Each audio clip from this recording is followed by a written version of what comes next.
Bonjour à tous, donc bienvenue dans le cours de mise en marché des produits du verger. Aujourd'hui, on va voir les concepts de base de la mise en marché et du marketing, histoire de bien connaître le sujet du cours. Donc, on démarre avec qu'est-ce qu'on va voir plus précisément. Donc, on va voir qu'est-ce que la mise en marché et le marketing. Ensuite, on va voir les principaux mythes à déconstruire, parce qu'on sait il y a souvent des choses qui sont dites sur le marketing et qui sont pas toujours vraies, des perceptions à déconstruire. Puis ensuite, on va voir quelques concepts de base, quelques définitions en marketing. Donc, si on y va avec qu'est-ce que la mise en marché, j'ai trouvé une définition ici du Grand Dictionnaire terminologique du Québec. Donc, pour lui, la mise en marché, c'est une activité commerciale d'une organisation visant à rendre disponible un bien ou un service sur un marché donné. Donc, c'est très général. Le but, en fait, c'est que vous produisez des produits dans votre verger, peut-être des produits, des fruits que vous vendez directement au verger, ou vos produits que vous transformez. Donc, votre but, en faisant la mise en marché, c'est de rendre accessible aux clients vos produits.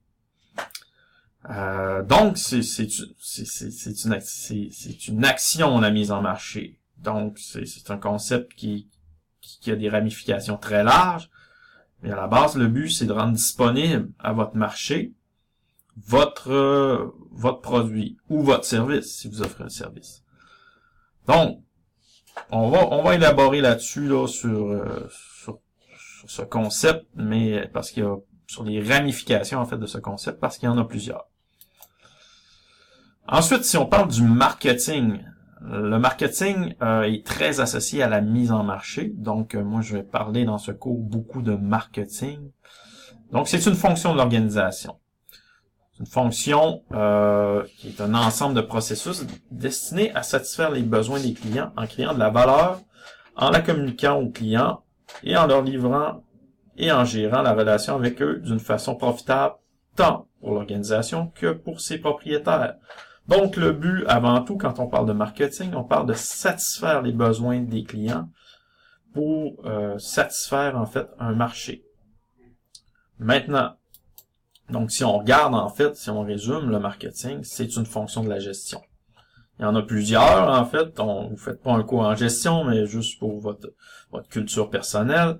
Dans les fonctions de la gestion, il y a la finance, la comptabilité, la gestion des ressources humaines, la gestion des opérations, et nous, on traite du marketing ici. Bon, maintenant, je vous parlais, je voulais qu'on déconstruise certains mythes sur le marketing.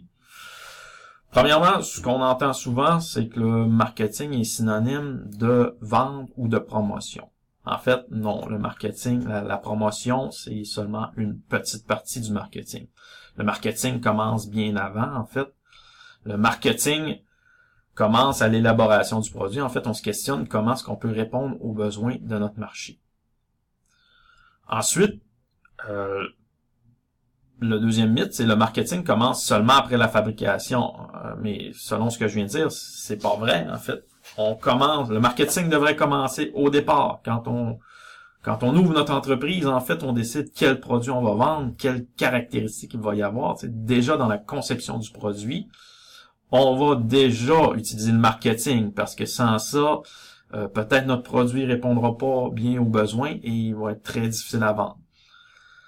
Les petites entreprises n'ont pas besoin de marketing. En fait, c'est un mythe encore une fois. Les petites entreprises ont besoin de marketing. Ils vont le faire différemment des grandes entreprises, effectivement. Ils n'auront pas nécessairement un service marketing comme dans les grandes entreprises, des spécialistes du marketing, mais les propriétaires, les gestionnaires vont faire le marketing. Donc, ils doivent penser, ils ont des clients à satisfaire, ils ont des concurrents, donc ils doivent penser à faire le marketing.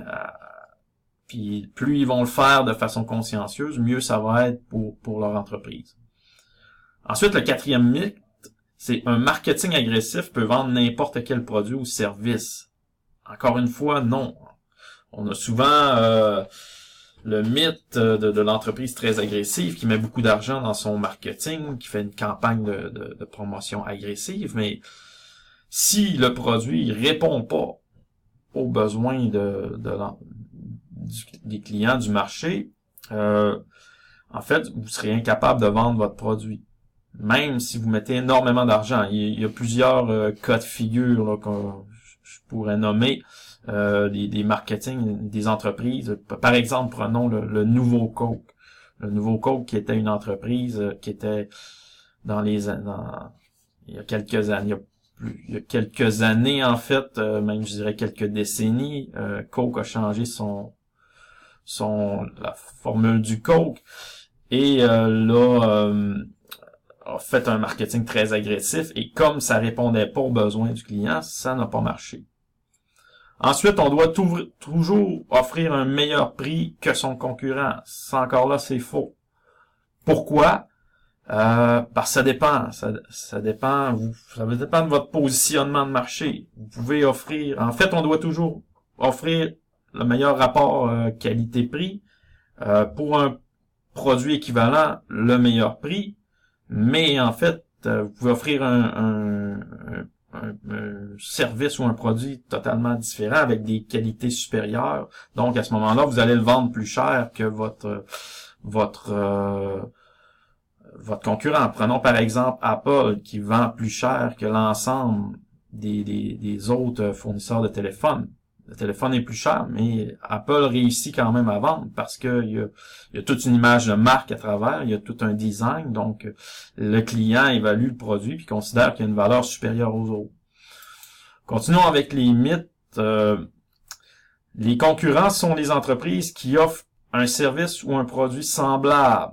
On pense souvent, je suis un restaurant, mon concurrent, ça va être un autre restaurant, ou je suis un producteur d'un verger, et mes concurrents, ça va être les autres producteurs. Et ça c'est totalement faux, en fait, parce que là, vous parlez juste de la concurrence directe, mais il y a également ce qu'on appelle la concurrence indirecte.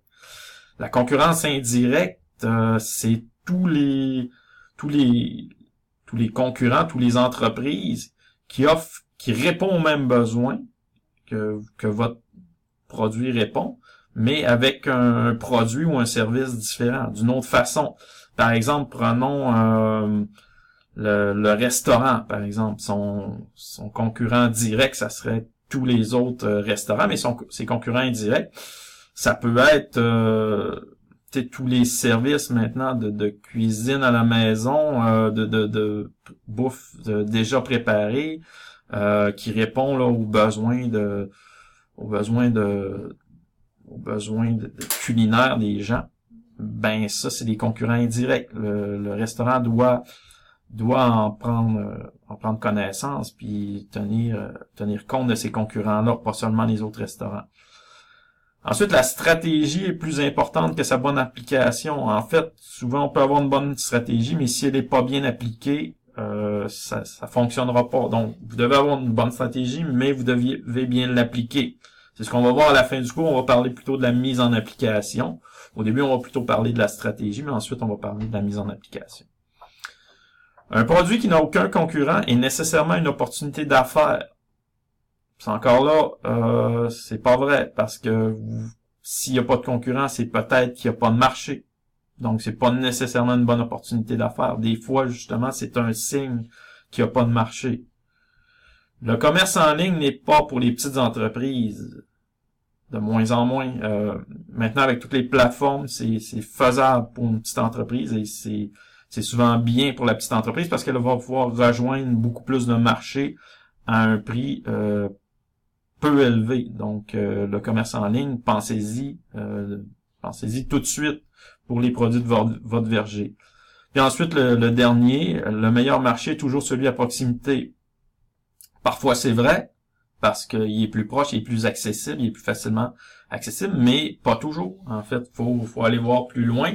Parfois, vous allez trouver, en fait, le meilleur marché, c'est les personnes qui ont besoin de votre produit. Donc, c'est pas toujours le plus près, dépendamment de, par exemple, dans les vergers, on va dans les produits agricoles là, de niche, souvent on va viser la proximité, ce qui est bien, parce que les gens recherchent des produits locaux, des produits frais, mais pas toujours. On peut peut-être voir à trouver des façons de faire pour aller viser d'autres marchés plus loin. Donc, c'est pas toujours le marché de proximité qui est le meilleur. Donc, c'était ceci pour les mythes. Maintenant, je vais définir quelques concepts là en marketing et mise en marché. Donc, qu'est-ce qu'un besoin? Qu'est-ce qu'un désir? Donc, souvent, on parle de marketing, on va parler de réponse aux besoins d'un marché, réponse aux besoins des clients. Mais est-ce qu'il y a une différence, en fait, entre un besoin et un désir? Donc, le besoin, c'est le sentiment de manque ou d'insatisfaction qui pousse un individu à trouver un moyen d'y remédier. Donc, si la personne a un besoin, elle va trouver un moyen d'y remédier. Le désir, par contre, c'est une envie de quelque chose qui est indépendante des besoins réels. Donc, la personne a envie, j'ai envie d'une Mercedes, mais j'en ai peut-être pas besoin. J'ai envie de faire un voyage dans le sud, j'en ai peut-être pas besoin. Donc, les besoins, ça, c'est en lien avec ce qu'on appelle à droite, vous voyez la pyramide de Maslow, là. Vous avez des besoins physiologiques, des besoins de sécurité, des besoins d'amour, des besoins de reconnaissance et de réalisation. Les besoins, c'est quelque chose qu'on doit combler. Les désirs, on n'a pas toujours besoin de les combler. Si on avait toutes les ressources, on aimerait ça. Donc, toujours penser à combler les besoins plutôt que les désirs. En fait, c'est toujours plus gagnant parce que la personne qui a un besoin va tenter de la combler, tandis que la personne qui a un désir, c'est peut-être juste dans ses rêves. Quelques autres définitions. Donc, l'échange, en fait. Donc, on parle de marché, on parle d'échange. Donc, c'est l'opération au cours de laquelle des besoins ou des services changent de main ou des idées sont transmises. Un marché, c'est l'ensemble de tous les acteurs actuels et potentiels d'un produit ou d'un service. Donc, tous ceux qui pourraient vouloir acheter votre produit ou un produit ou un service similaire.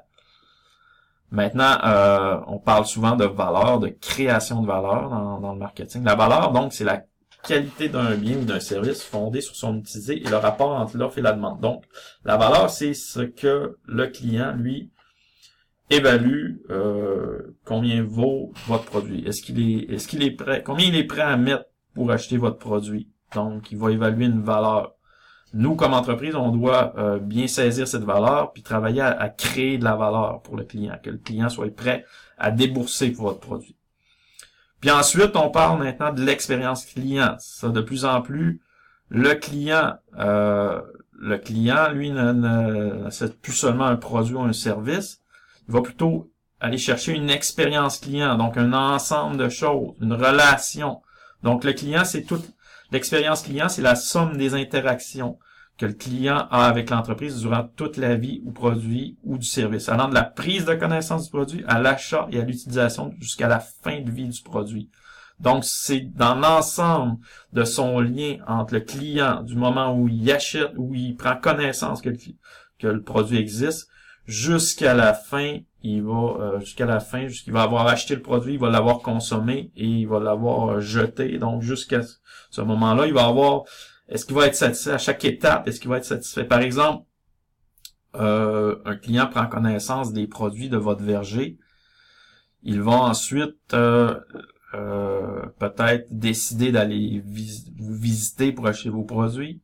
À ce moment-là, il va voir est-ce qu'il est satisfait de l'accueil qu'il y a eu. Après ça, il va acheter, il va goûter au produit. Est-ce que rendu à la maison, il va être content? Donc, à chaque moment, il doit avoir une expérience satisfaisante. Donc, c'est ça. De plus en plus, le marketing, on va parler d'expérience client. On va essayer de satisfaire à tous les moments notre client. Donc, c'est important de se mettre dans la tête qu'on vend pas juste des produits, des services. On vend une expérience aussi.